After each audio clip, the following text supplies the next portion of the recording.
On today's podcast, we're talking about... What was it, Reza? I can't remember. I think I'm having a senior moment. Well, you're no spring chicken, Craig. You'll learn some expression about age in this episode of... what's it called? Oh, Reza, you put years on me. Oh, I remember. Welcome to... Aprender inglés con Reza y Craig.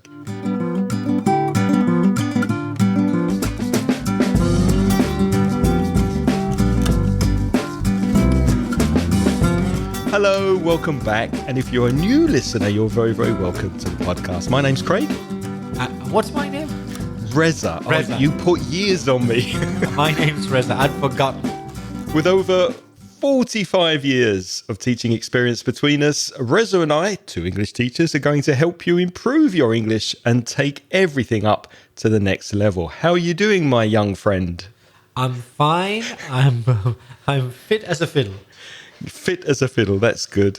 And you? How are you doing? Yeah, I'm feeling good despite my advancing years. We're speaking about age today, expressions connected to age. But before that, we have a voice message from Facundo from Argentina.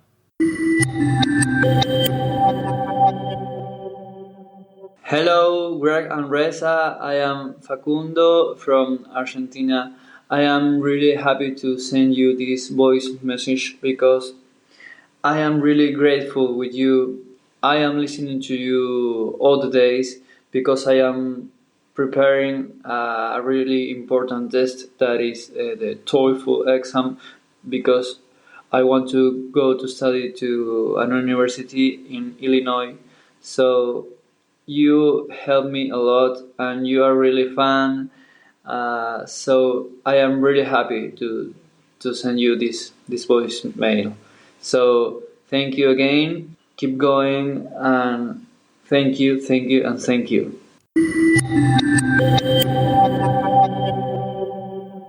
Thank you for listening, Facundo. Thank you for your voice message. Any comments, Reza, on the TOEFL and IELTS test? We've spoken about that, haven't we? We have, first of all, thank you very much, Facundo. Thank you. You're the listener. You're the one who keeps this show going. We've mentioned your exam, the exam you're going to do, the TOEFL or TOEFL. Some people say TOEFL, some say TOEFL, TOEFL. The test of English as a foreign language. We mentioned that, I think it was way back in episode 68. We mentioned that, and also a similar exam called the IELTS test. Yes, to find that, Facundo, go to inglespodcast.com/68. And if you are preparing for a test or an exam and you need some extra support and coaching and teaching, why not try our sponsors, italki? Italki is a website that works kind of like a marketplace. As a student, you go there to find a teacher that can help you with your English. And of course, on italki website, you can find teachers who specialize in helping students get a high score in TOEFL and IELTS and other English exams. You can find all types of teachers, different prices. And if you're very busy, if you're working a lot, you don't have much time to go to an academy, well, the lessons are over Skype or Zoom or similar video conferencing software. So you get your time with a one-to-one personal language teacher, improving your English, preparing for the test. And Reza and I definitely recommend italki as a platform to find a teacher that's right for you. And if students do sign up and they pay for their first lesson on italki, Reza, are there any special deals they can get through our website? Yes, if you sign up through our website, you will get $10 of credit to spend on your first lesson. So that's $10 free just for signing up through inglespodcast.com. Yeah, but you do have to pay for your first lesson. So you can sign up and use italki's free services, but the $10 gift certificate is only valid if you start paying for lessons. So why not go there? Go to inglespodcast.com/italki AIRC257, click on our italki link and start studying online with a professional teacher. And Reza and I would like to thank italki for sponsoring Aprender Inglés con Reza y Craig. Craig, we have some more feedback. It's from Abel, and it's a question on Patreon. Yes, we don't often get questions through the Patreon website, but if you are supporting us on Patreon, remember you can send a note. It gets to me very quickly in my email box. So if you have a doubt or a question for us or just a comment and you are a Patreon supporter, just go to the Patreon website, send a message, and it will get to me very, very quickly. What does Abel say? He says, "Hi, I'm Abel Núñez from Puerto Rico. I have been living in the US since 2008. I want to thank you for everything you do for us. I have no words to tell you how grateful I am. I have noticed a great improvement since I've been listening to you." That's what we like to hear. Yep. "I confess that I also practice with other courses like ABBA and BUSU. That's ABA, ABBA, and BUSU. BUSUU. They're very good to improve my writing, but I still have some doubts and they still appear when I speak with..." Now he said Native Americans, but I'm sure he doesn't mean that. I'm sure he means when I speak with native English-speaking Americans, because a Native American would be like an Apache or a Sioux or a Tomahawk. Are the indigenous people who were in... America. Yeah. So you don't mean Native Americans, you mean native English-speaking Americans. The first one is I hear Americans use the word were with she, he, and it.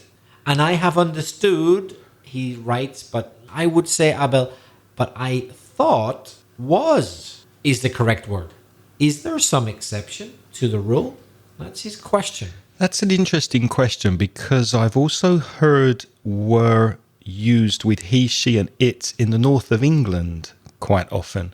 She were going out, or he were going out instead of he was. They you say he were. Have you heard that too?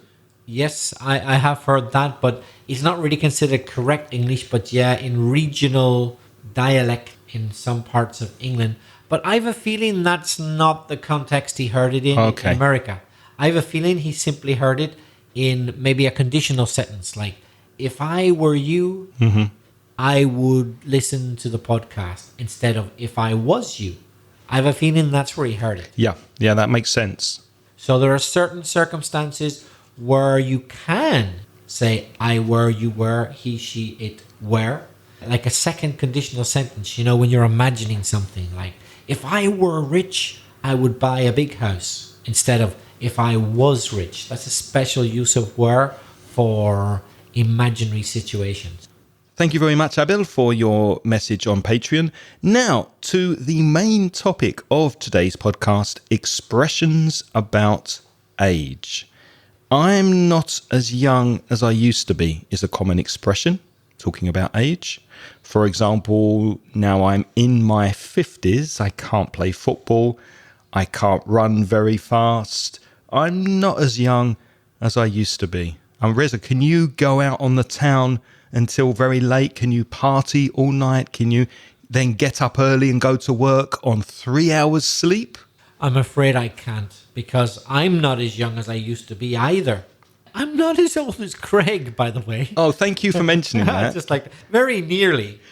Very nearly, but there's a slight difference. You see, when we're recording this podcast, I could say that I'm in my 40s. So I'm not quite 50 yet. When I record this, who knows? By the time you listen to it, I might be. You might be 60. Probably, it'll be podcasting from beyond the grave. I'll probably be dead. So Reza said he's in his early 40s. I'm in No, my... I didn't say that. No, I'm not a liar. What did you say? I said I'm in my 40s, and I'll tell them the truth. I'm in my late 40s, not early. I'm not going to lie. I'm in my mid-50s. So yeah, I'm quite a bit older than you. So you can say, did you hear Craig said he was in his mid-50s? So you can be in your early, your mid, or your late something. For example, if you're in your early 30s, well, you're 30 to 33. Mid-30s, 34, 5, 6. And late 30s, 37, 8, 9. So I'm 48. I'm in my late 40s. Well, it's very useful if you don't remember exactly how old you are, because you could just say I'm in my mid-50s, because I don't know if I'm 55 or 54 or 56. And Craig, how old are you exactly while we're recording this? I've just turned 55. He's just turned 55. That means it happened very recently. It was his birthday recently. He's just turned 55. So I use the present perfect. I've just, and to turn, that means I've changed my age. I've turned my age to a new age. So I've just turned 55. Now, Craig, I know I'm asking you to cast your mind back. What does that mean? Remember a long time ago. When Last week, you mean? Last week. when you're getting on, it's not easy to remember much more than that. But can you remember when you were about 17, let's say, or 16 years old? Did you ever do anything when you were underage? Something that you shouldn't have done at that age? Yes. When I was growing up in London, in a London suburb, the drinking age in pubs was 18. So you could go into a pub when you were 16, but you could not drink or order alcohol. And I am guilty of doing underage drinking underage, because I drank beer when I was 17 illegally in a pub in the UK. Oh, you heard it on the podcast. Craig has confessed to a crime. I can hear the police sirens now coming for me. So yeah, underage drinking when I was younger, when I was at school, was very, very common. So underage means you're doing something younger than the legally permitted age to do it. I'm not going to ask Craig if he did anything else underage, because apart from drinking, there are certain other acts, things you do with another person that you shouldn't do until you are a certain age. I'm not going to ask you if you did that, Craig. I know you're a gentleman. I'm sure you didn't. Well, I think we better leave that for another podcast. But when I was 18, when I turned 18, then I came of age to start drinking. I could legally order a beer in a pub. So the expression to come of age means to arrive at a certain age where it's acceptable or legal to do something. Now, Craig, you said you're 55, is that right? That's right. Physically, Craig has been on this earth 55 lovely years, and I hope he's here a lot more. But Craig, what would you say is your mental age? Oh, I'd say somewhere between 17 and 19. So what is your mental age, Craig? What does that mean? The mental age is the age that you tend to act or appear to other people. So maybe he's 30, but he has the mental age of a teenager. So he acts like or pretends to be a teenager. That's how his behavior is. What would you say your mental age is? About 5.5. Craig's physical age, not his mental age, is in his mid-50s. So we might say that both Craig and myself, we are gentlemen of a certain age. That's a nice expression because it's, as you can hear, it's very ambiguous. It doesn't really say very much. What it does to me, it just means you're old. It does, but in a very nice way. But in a very nice way, yes. So I was introduced to a lady of a certain age, which means she wasn't particularly young. Let's face it, let's be honest. It isn't nice saying, I met an old lady. It's not the sort of thing you want to say. So, I met a lady of a certain age. It's much nicer. Craig said earlier that I put years on him. I put years on him. What do you mean by that, Craig? Makes me feel older. Makes me age very, very quickly. I'll give another example. About a month ago, we had a bit of a crisis in our language school, and there was no teacher to teach 11-year-olds. Now, I'm an adult teacher. I haven't taught children for 25 years, perhaps. So I'm not used to teaching children. I have no idea how to teach a class of children. But in an emergency, they sent me in to teach a 3.5-hour class of 11-year-olds. And I did it, but it put years on me. I found it very stressful. I found it very difficult. And I felt that in 3.5 hours, I aged 3.5 years teaching these 11-year-old kids. They were lovely, but I found it quite difficult to teach them. So Craig was very tired after the class, but he did it because he's not over the hill yet. Not yet. Not yet. He's not over the hill. That means that although he's not young, he's not finished. There's still a bit of life in him. There's life in the old boy yet. Still, he's fighting. He's fighting. He's not giving up. You're not over the hill either. You've got many, many years left in you. Who knows? Who knows? Watch this space. If I'm missing someday, you'll know my time has come. So if you are over the hill is colina, then you're too old for something. Like, he can't play tennis anymore. He can't run around a tennis court. He's over the hill. And if you're as old as the hills, then you're very, very old, because the hills have been there for a long time. Do they say that in Spanish? Tan viejo como las colinas? I've never heard it. So. Maybe, but I'm not familiar with it. What's the expression, listeners, for someone who's very, very old? What would you say? What's the expression in Spanish for as old as the hills? Very, very old. That expression is very common, not only for people, but also for ideas or jokes. When you hear a joke, which you've heard many, many times, and you hear it again, you say, that's as old as the hills. The first time I heard that joke was 50 years ago. Or this TV series is in black and white. It's as old as the hills. Very, very old. Now, Craig may be 55 years old. I may be not far behind at 48. But I think we're in our prime, Craig. What do you think? I'm not sure what in your prime means. Does it mean the optimum age for, like, physically and mentally? Because if in your prime is the best years of your life, then I'm probably past my prime. Oh, he thinks he's past his prime. Yeah. So your prime time, as they say on TV. Amazon Prime. Amazon Prime, it's the best. You pay extra, you get Amazon Prime. Prime time on TV is when the audience is the biggest. So if you want to pay for publicity, you got to pay more money to show your ad on prime time. It's the best time. The prime person's life is when they're doing their best work. They're at their best. They're performing their best. Maybe they're not as young as they used to be. Maybe they're a bit slower. Maybe. But that's not the point.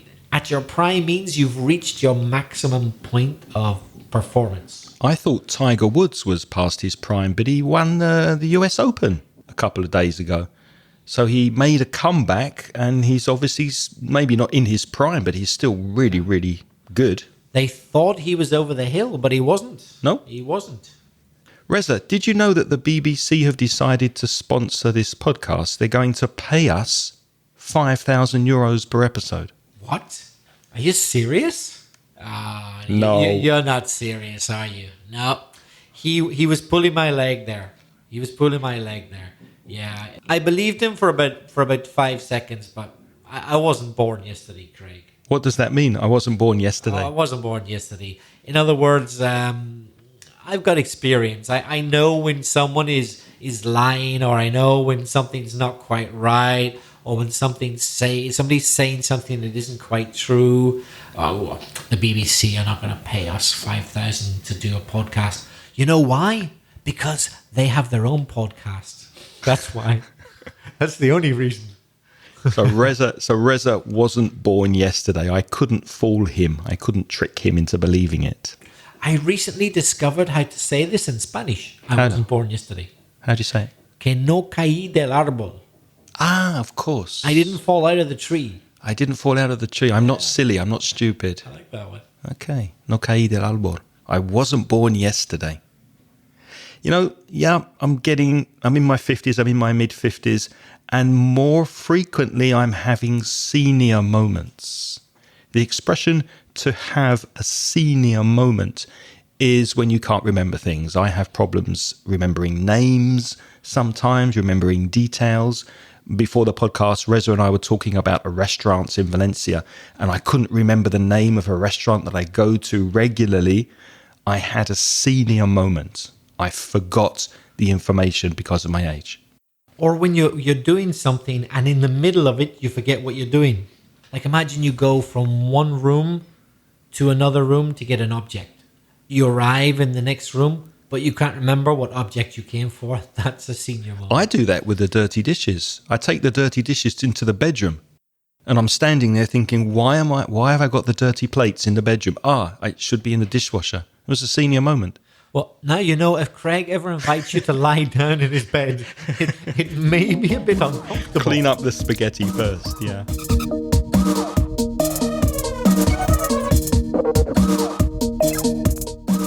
You know, unfortunately, my mum passed away last year. I think I mentioned that on a previous podcast. She was 86. She was 86 years old. She lived to a ripe old age. Ripe, R-I-P-E. That word ripe we can use also with food and fruits, can't we? Ripe, yeah. Mature. Yeah, if fruit is ripe, it's ready for eating now. Before it's ripe, it's green, as you also say in Spanish. When it's ripe, now's the time to eat it. So if you live to a ripe old age, then you live a long time. I think 86 is a ripe old age. Yep, it's pretty good. In some countries, in particularly poorer countries, people die in their 40s and 50s. Mm-hmm. So 80-something is not a bad innings. That's a very British thing to say. Cricket. Not a bad innings. Did your dad used to say that? Of course, yeah.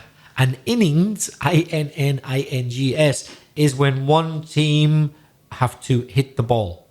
And then they change around and they throw the ball and the other team have to hit it. So when it's your turn that you have to hit the ball with the bat, that's your innings. And the longer you can do that for, the more points you'll get. So not a bad innings if you're there a long time. And if someone dies young, you could say, oh, what a shame. That's no age. If you hear that someone has passed away, to pass away means to die. It's a polite way to say to die. If someone passes away in their 30s, it's sad. It's no age to die. So yeah, that's no age. Do you remember Craig said earlier, he's no spring chicken, and neither am I. We're not young anymore. We're not getting any younger. Of course, nobody gets any younger. But it's a nice way of saying you're getting old. But you know what? He is young at heart. He's young at heart. So Craig may be in his 50s, but for me, has the enthusiasm and the open mind and the free spirit of a much younger person. He's young at heart. Thank you very much. I think you are too. Maybe a bit too much because sometimes, Craig, you say something to me. Well, when you speak about Mickey Mouse. Yeah. Yeah, I say, Greza, come on, act your age. Act your age. To act your age means grow up, behave like your age, or behave in a similar way to people of your age should behave. So come on, act your age, be sensible. Yeah, so Craig is young at heart. That's a good thing. But when he says to me, act your age, he's like saying, don't be so juvenile. Try to be a bit more mature. It's like my wife sometimes. My wife can be so immature. Immature is the negative of mature, I-M. She can be so immature. I can be having a bath, relaxing in the bathtub, in the bathroom, having a bath, and my wife will come into the bathroom and she'll sink my boats. And she'll sink my rubber toy and my rubber duck. How immature is that? Yeah, that's terrible. Sinking my boats in the bath. You should leave a grown man alone with his rubber ducks. Have you heard the expression, you're only as young as you feel? Yeah. You're as young as you feel. What does that mean? Well, it's a great expression. I think it's quite right. Some people feel their age. They're 70 years old and they feel like they're 70 years old. But some lucky people are 70 years old, but they feel like they're still 50. Well, they're very lucky then. If they feel like they're 50, then in a way, let's say they are 50. You're as young as you feel. Forget the fact that you're 70. If you feel like you're 50, you act like you're 50. You're as young as you feel. How old do you feel? 75? At the minute, about 60. Yeah, I'm 48, but I feel about 60 because I've had a lot of things to do in the last couple of weeks. But sometimes I feel younger than my actual age. So sometimes I feel my age, but sometimes I feel a bit younger. It varies. Is it the same for you? Yeah, pretty much. I have days I feel a lot younger, and there are some days when I really feel my age. Because let's face it, I'm getting on in years. If you're getting on in years, then the years are advancing. You're becoming older. So sometimes I feel young at heart, really younger than my years. But sometimes I feel that I'm getting on in years. I'm getting older. I'm advancing in years. In other words, you're advanced in years, Yeah. you could say as well. That's a collocation which often goes with the word somewhat to make it even more polite. Is he young? Well, he's somewhat advanced in years. That's very polite, isn't it? Very by saying British. he's old. In fact, he's very old. He's really old. Somewhat, he's rather bastante, somewhat advanced in years. He's got 1 foot in the grave. Or you could say in a more colourful way that an old person is long in the tooth. Diente? Yeah, why on earth would we say that? Long in the tooth? I think I know where that comes from. There's an animal, or there's a group of animals, whose teeth seem to be longer as they get older. Elephants? No, I think it's horses and donkeys and things like that. And the reason is, I don't know if their teeth actually do get longer, or their gums, in Theas, recede, making their teeth look longer. So when people are buying horses and things like that, they look at the teeth. So if they say the horse is long in the tooth, it's old. It's old. Right. So if the teeth look long, there's a good chance that the horse is old. In fact, the teeth aren't long. The gums have gone back, making the tooth look longer. That's where it comes from. So we use that expression to describe an old person. He or she is long in the tooth. Craig, have you gone through the change in life? Isn't that only for women? Yes, I was just dying to know if you'd say yes I or was no. thinking of something I don't know about the male anatomy. Craig's face, he The looked like he'd change. missed out on something. Yeah, the expression the change or the change in life refers to the menopause. So women of a certain age, they go through a biological change in their body, and that's called the change, the menopause. Although there's a theory which has existed now for about 10 or 15 years, so it's not that new, that possibly men also go through a change, but it's just less remarkable. I think they call that the midlife crisis. when Oh, yes. Men buy Harley Davidson motorbikes and go to Thailand for a year. Yeah. And 48-year-old men like me ineffectively try to chat up 30-year-old women and get nowhere. That's a sign of your midlife crisis. Yeah. Or if you buy loads of microphones, in that case. That's my midlife crisis. Let's buy some technology. That's my change in life. No, but seriously, there is a thought that men physically actually do have a thing that they call the menopause. I haven't heard of that. Yeah, change the letter E in menopause to A and you got menopause.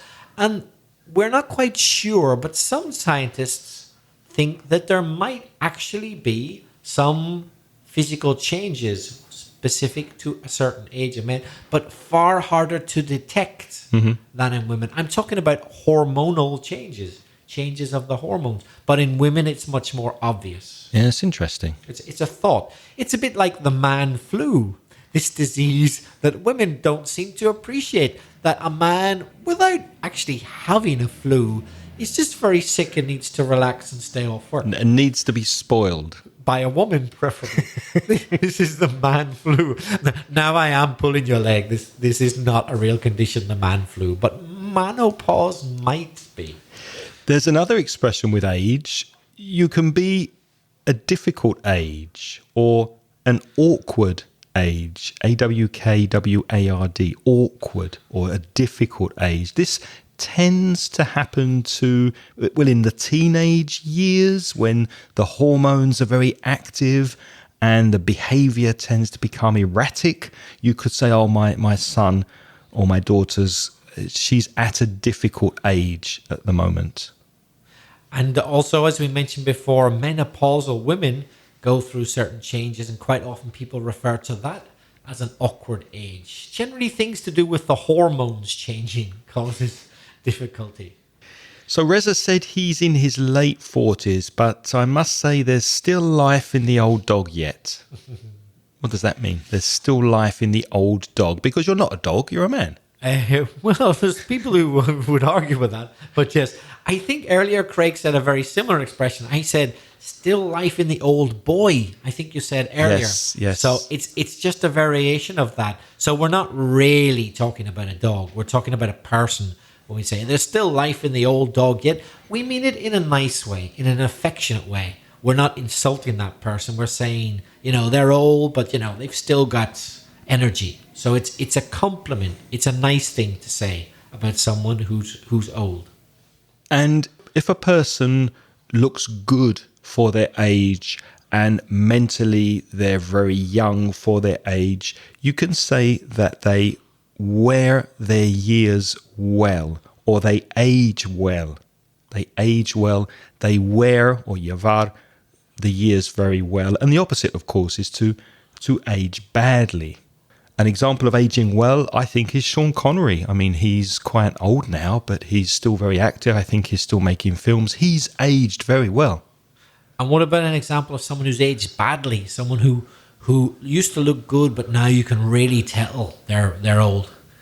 They've aged badly. Can you think of a famous person? Who was that actor in Gladiator? The Australian guy. Russell Crowe? Yeah, he hasn't aged very well. I saw a film recently. He was looking very fat, very bloated. Bloated is when your face kind of blows up and looks inflamed, maybe from too much drink or alcohol. I don't know if that's the case, but he looked overweight. He looked older than I remembered him. So I don't think he's aging very well. Can you think of anyone who's aged well or aged badly? Sophia Loren, the Italian actress. I think she's still alive. She certainly was a couple of years ago. And she looked great. And she must be about 80. Mm-hmm. Boy, she has really aged well. I think Cher aged very well, but she had a lot of help. Yes. Cosmetic surgery. Yes. Well, who cares what you look like? Because they say age before beauty. Age before beauty? What does that mean? Age before beauty. Well, I would use that if I'm leaving a room, for example, or getting on a bus, and I would use it to mean after you. You first. Age before beauty. But it's not particularly polite, is it? It means the other person's older than you. Well, and you're more attractive than they are. Well, in a funny way, whenever you're making fun. For example, imagine Craig and I now, we're both going to walk out a door at the same time. So now Craig's a little bit older than me. And imagine we're going to walk out the door together and we can't both fit through the door. So I say, because Craig's too fat. No. That's not true. He's lost a lot of weight, as you say. I'm putting on weight. I'm going the other way. Well, I might say to Craig, you go first. Age before beauty. So I'm saying, Craig, I have to respect you as the older person, so you go first. But it's in a joking way. It's not serious. So you'd have to have a good relationship with the person you say it to. Don't say it to a stranger because it could be insulting. So how are you feeling? Are you feeling your years? Are you feeling you're over the hill? Are you a spring chicken or you're not a spring? Are you getting any younger? Why don't you send us a voice message and practice some of these expressions? Remember, you can find these expressions on our webpage at inglespodcast.com/257. And we would love to hear your voices. So please send us a voice message and practice your English. You can do that through the SpeakPipe app, which is at speakpipe.com/inglespodcast. Of course, there's also a link to that on our website. Reza, how can they reach you by email? You can write to me. That's belfastreza@gmail.com. Or you could write to Craig. That's craig@inglespodcast.com. And why not check out our descargas, our downloadable courses on store.com, mansioningles.net. Of course, there's also a link to that on our website.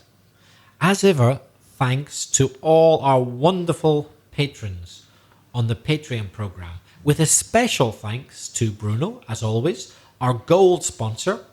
As some of you know, Bruno offers walking tours of Copenhagen and Denmark in English or Spanish.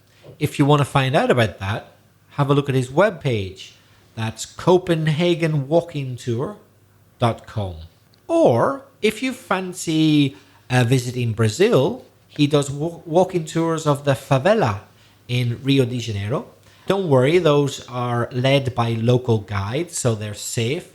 The money partly helps the local community to improve their daily needs. If you're interested in that walking tour, have a look at favelavalkingtour.com.br.